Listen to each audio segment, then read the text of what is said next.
Why, hello there, Slomdy back again. Let's hope this commentary goes right this time. Last time I forgot to unmute my microphone whilst doing it, and yes, this is SMNC, by the way. The NDA has finally been lifted, as you might have guessed, considering that I just made my SMNC Assassin tutorial that I did for people in the closed beta public. Yeah, I might actually run out of things to say, because when I did this last time, about 14 minutes in, maybe a bit later than that, I actually completely ran out of things to say. I was like, yeah, I've got nothing left to say. Bye. Anyway, this is what I've been spending most of my time playing. I mean, it's a lot of fun if you know how to play. And provided that the teams aren't horribly stacked in against you. It's not too bad if they're stacked for you. Go figure. But yeah, let me tell you some information about SMNC. First of all, what you need to look out for is Bouncerborn. Bouncerborn is the neutral bouncer. He likes to eat your face and send you flying out of the arena. Optimus has some brilliant videos of people being Bouncerborn, and it is just hilarious. You also might be wondering why I'm playing Assault in this game, and the reason why is at the moment I don't actually have Assassin unlocked. 2 patches ago, I think, they permanently reset all stats. So everything that you get now stays until release, and I get screwed over here by a veteran. Yeah, he pulled me and screwed me over. Anyway, permanent reset. Don't have the assassin because it's not one of the free characters. Basically every week-ish they will change the rotation so that there are at the moment it's only 5, but 5 of the characters will be free, and you can play any of those 5 or ones that you've unlocked either with Uber points, which are Uber points, which are basically paid currency. Think, I don't know, Microsoft points or Riot points or something like that. You get the idea. Or with combat credits, which you earn by playing a game. And the assassin is one of the most expensive classes that you can get, which is kind of annoying, but it's understandable because it's one of the most difficult classes to play. All the most difficult classes to play are, well, they cost a lot, both in terms of Uber points and combat credits. And because of this, I don't have the assassin. Kind of because, like, since that update, I have been playing, but I kind of got put off for a while because a lot of games in a row I just had the world's shittest teammates. Like, I was getting $1,000 or so higher whilst on the losing team for like 10 matches in a row, and I was like going negative, and the reason why this is really off-putting is because in this game, money means experience, which means levels, and if someone out levels you, it's really difficult to kill them. And as you level up, your skills get better. Not just skills, but your, for example, your damage gets better, your health gets better, your move speed gets better, I think.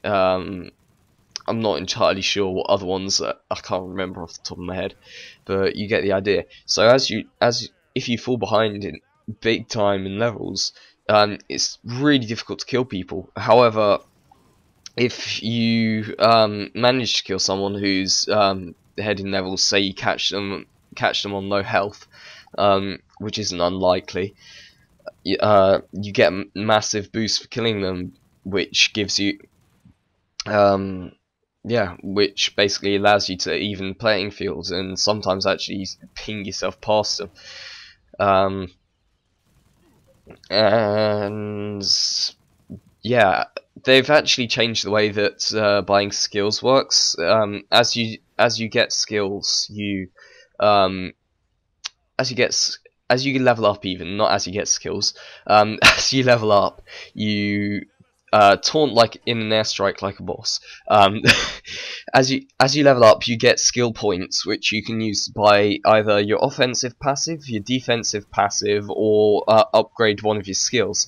Offensive passive increases the amount of damage you do. Defensive passive increases the amount of health that you have. And then your upgrading your skills exactly the same as in the original. And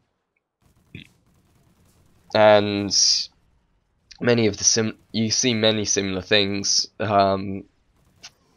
as you see many similar things. Sorry, I just laughed there because I was raging so hard when that happened. That veteran seemed to have it out for me the whole match, and he's the source of all bar one of my deaths, in which case it's the tank that's next to him. But yeah, upgrading your skills very similar to in MNC. Gameplay is similar, and oh yeah, you may be wondering why the camera looks so weird. This was recorded in the replay mode. Replays, same as in, well, similar to TF2 replays, in that they are basically recorded by the server, so they're what the server sees. Uber's actually had to rebuild it out of the Unreal Engine code from scratch, because apparently it's horribly botched in the Unreal Engine code. But yeah, because everything's on dedicated servers, every server records replays, so you can record every single game.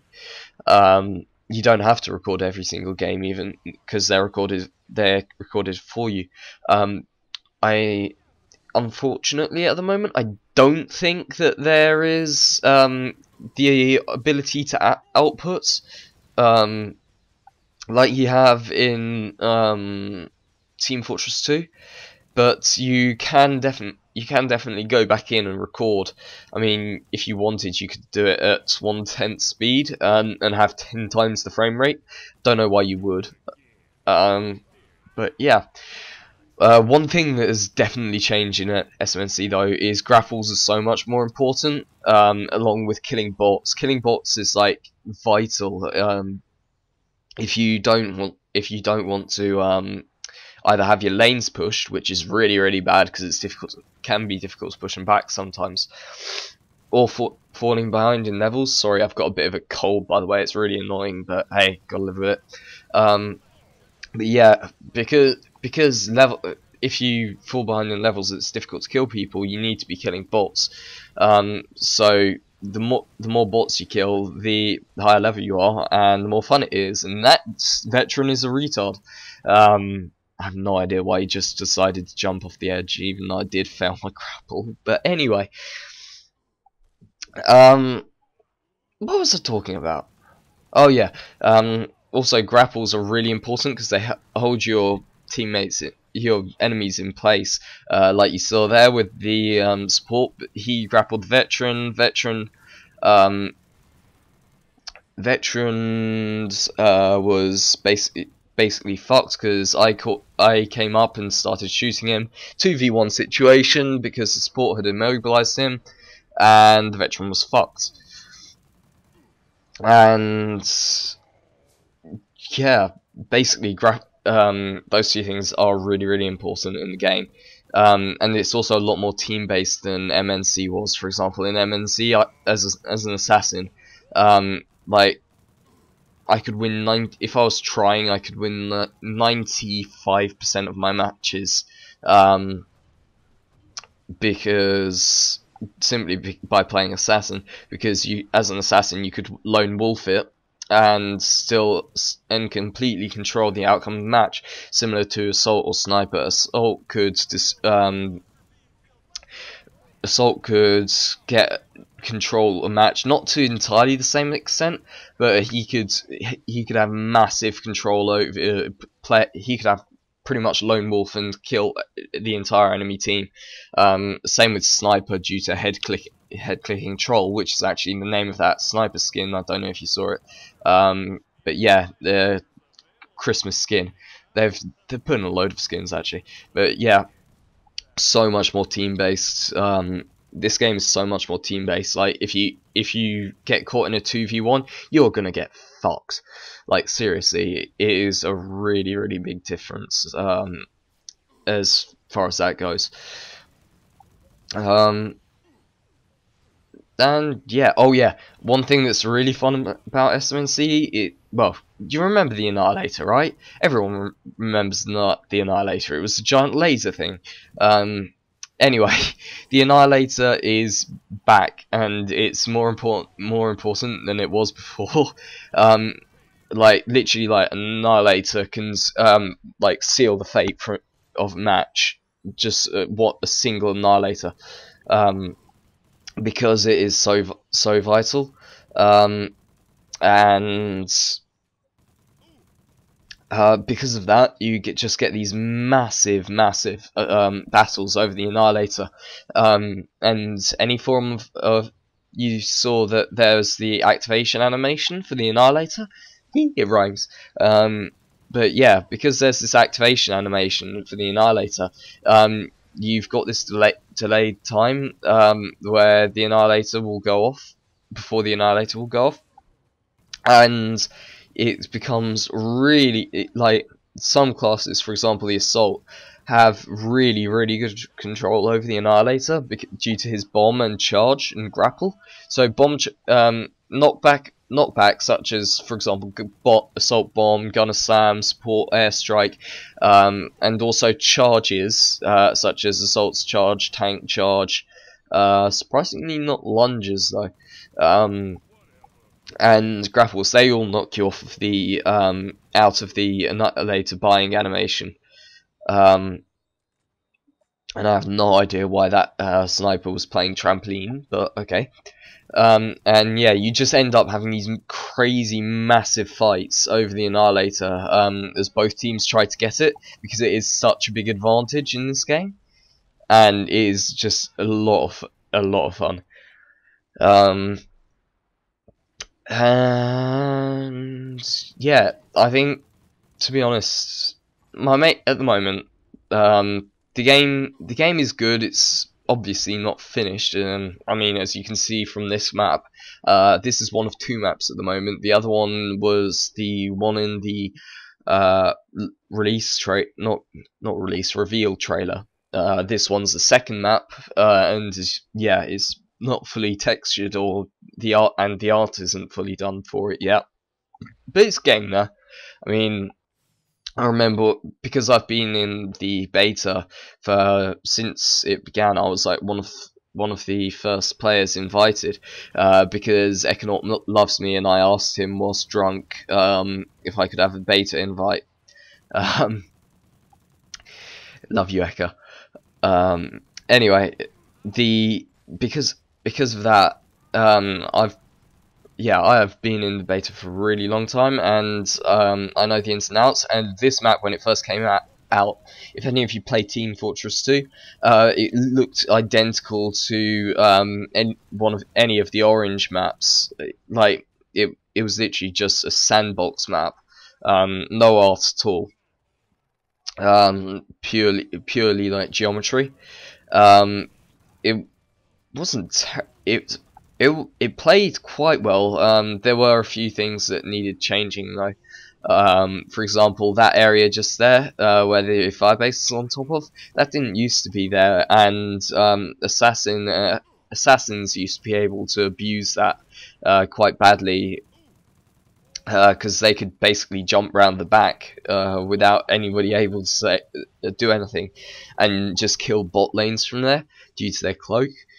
It was a lot of fun to do so, and you were just like, oh god, are they gonna catch me? Are they gonna catch me? They haven't noticed yet. Are they gonna catch me? No, and then you win the match for your team in like 10 minutes, or something stupid like that. I mean, if at the moment the average game length I'd say is about 20 minutes. With stompy games, so like the teams are completely imbalanced, taking about I don't know, stompy games take about 10-15 minutes depending on how bad the stomp is, and then like really well balanced games can, I think the longest one has been an hour long, which was just ridiculous. I wasn't in it, but yeah, I've been in games not quite that long. I've been in 45-minute games, which were really bad. Like it was literally back and forth for the whole 45 minutes. And yeah, good fun, but really tiring and really annoying by the end of it. Because you're literally just like, oh god, if I'd done this, then this would have happened, and the game would be over by now, and things like that. But yeah, oh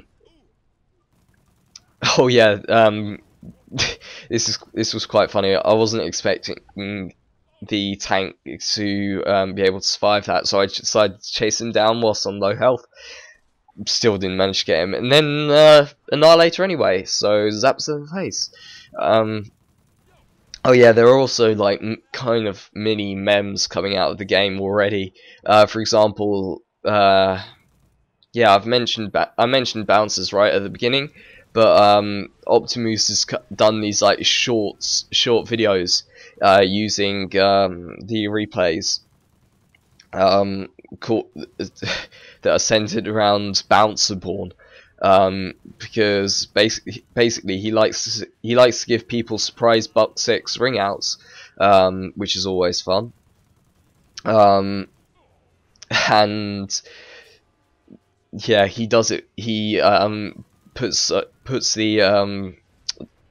Skyrim Dovahkiin trailer music audio thing over the top of it, and it is just really funny, because literally they come out of nowhere and then all of a sudden ring out. So yeah, definitely check out Optimus's channel. I actually think I'll have a link to it in the description, and then also I'll probably link Rogueblades' channel, and maybe a few others, because there are quite a few people who are going to be putting out content at the for sure, and are putting out content already. Sunny Dove will be, but he doesn't have any internet at the moment, which is kind of a shame. And I love giving Gunners head crab hats like that. It is hilarious. But yeah, Sunny Dove's actually without internet at the moment. He said he'd be getting it back around Christmas, so should be within the week. And my cat is licking its nuts. That's not sewing at all.